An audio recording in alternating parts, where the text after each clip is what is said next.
Meanwhile. So guys, panahon na naman ng mga sakit sa ating mga alaga. So ayan nga, at nagkakaroon na parang one eye cold. So isang factor nito guys, yung mga masisikip na kulungan. So JNF, Father and Son Loop, it's time. It's time na para lakihan mo na ang iyong kulungan. Kaya tuloy ang mga alaga mo ay nagbabardagulan sa loob, lalo puro mga kak ito. Eh si bad boy pa man din, ayan, puro kita mo namumula na yung mga mata dahil sa ginagawa nitong si bad boy. So binansagan ko ng bad boy yan guys dahil napaka-bad talaga niya. Kita nyo naman ang ginagawa niya. Ayaw niya ng may katabi. Ayan, lahat inaaway at lahat parang nagsasarado ang mga mata sa kanya. Kumbaga sa boksingero guys, ito si Tyson. Ayaw niya ng may katabi, kagad pinatutulog. Ayan.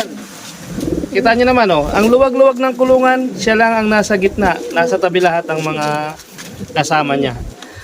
Eh talagang kahit sa hayop guys, may mga tinatawag na medyo pasaway. Ayan, si bad boy, ayan. Pupunta siya diyan para lang makipag-away guys.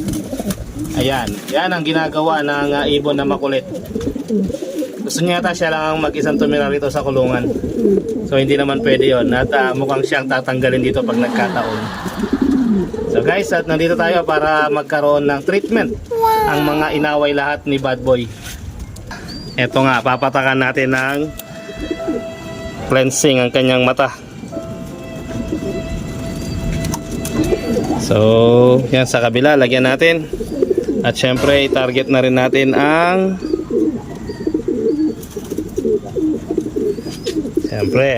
ating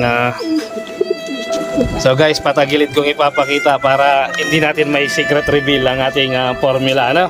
Ito ay ang ginagamit ko para sa pagkakaroon ng one eye cold ng ibon. Medyo may presyo, pero para sa mga alaga walang mahal dahil mahal mo ang iyong pagbibigyan. Iyon oh.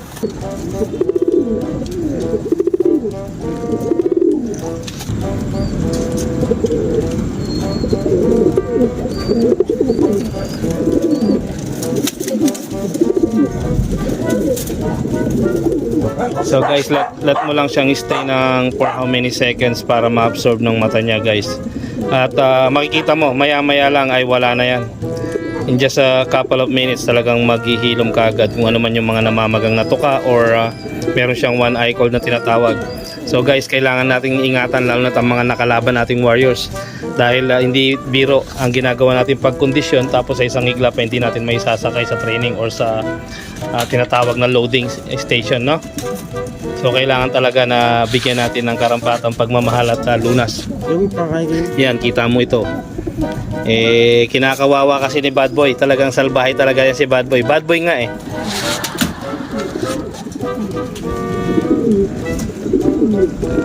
Lahat tinutukan niya ang mata. Ayan ang nangyayari.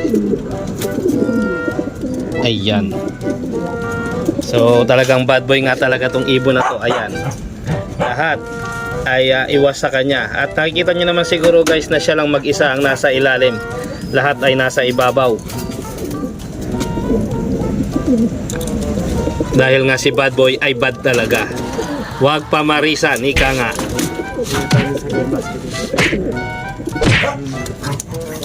Ayan, ang ginagawa niya guys, lahat ng mga makakasama niya dito sa kulungan ay talagang hindi pwede sa kanya. Talagang itong si bad boy ay bad na. Yan, pero ang gwapo niya guys, oh, kita nyo. Sa bagay, kita nyo naman ang idol ko, si bad boy talagang gwapo. O kita nyo guys, oh, ang ginagawa niya, wala siyang pwedeng makatabi at inaaway niya lahat. May pagkasalbahe talaga itong si bad boy. Mapagpasigat siya pa mo.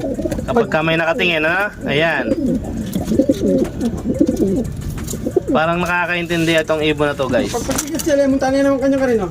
Nananahimik ang mga kasama. Bigla niyang ayan, ang gagawin ngayon ni Nep. Naghahanap siya ngayon ng paglalagyan sa kanyang si bad boy. Dahil napakapasaway talaga ng ibon. Ayun, ang kulungan nag-iisa. Hanggang may pambagya. Sobrang init ng ulo. Ayan, ang ginawa. Nilagay siya sa isang kulungan. Yun nga lang, baka masira ang pakpak niyan. At nakalaban pa man din siya. So yan guys, ang disadvantages na kapag ang kulungan mo ay maliit at wala silang tinatawag na partition sa bawat papasukan nila. So lalo na kapag ganito mga ibon ng mga territorial, ayaw nila nang may nakakatabi. At napakamaskulado pa man din niya, kawawa ang kanyang makakatabi. Ginugulpi talaga ni Bad Boy. So suggest kayo dyan guys sa ilalim at mag-leave kayo ng comment kung anong dapat gawin dito. Pero para sa akin guys ay isa lang ang solusyon dyan. Bigyan sila ng kanya-kanyang mga perks at o kaya ng box. Yun lang ang magiging solusyon para ang mga ibon na hindi nag-aaway-away. Kapag kasi magkakasama sila colony style ay talagang kapag ka may territorial na ganyan ay kawawa lang ang isang mahina at laging gulpi sarado. Lalo at may isang bad boy na nagpapasikat kapag ka may tao, ayan, inaaway niya ang gusto niyang awayin. Kawawa naman ang kanyang makakasalubong. Ayan, paano kung may makatapat siya? Siya naman ang kawawa. So weather nga lang, ika nga sa mga siga. Ayan, nang away na naman siya guys. So wag pamamarisan si Bad Boy. Pasaway na talaga siya. Ay, mata na naman. Yan ang dahilan kung bakit namumula ang bawat lahat ng mga nakakatabi niyang mata. At hindi pa siya nasisiyahan guys, yung mga nananahimik sa taas pinupuntahan niya upang siya naman ay magpasikat sa taas. Talagang ganyang kayabang ang ating si Bad Boy. Nawa sa karera ay magpakitang gilas din siya at magyabang, sapagkat yan ang inaasahan naman natin sa kanya guys. So suggestion ko lang sa mga punchers na kagaya namin, so maging maluwag lang ang bawat space at bigyan natin ng kanya-kanyang territory ang mga ibon upang maiwasan ang pagkakatukaan at magkaroon ng sira ang kanilang mga mata. Dahil isang armas po natin yan upang sa karera ay maging maayos ang kanilang kondisyon, lalo't lalo ang kanilang mga mata na ginagamit nila para sa isang malinaw at maayos na pagta-travel o paglipad patungo sa pag-uwi sa kanilang loft.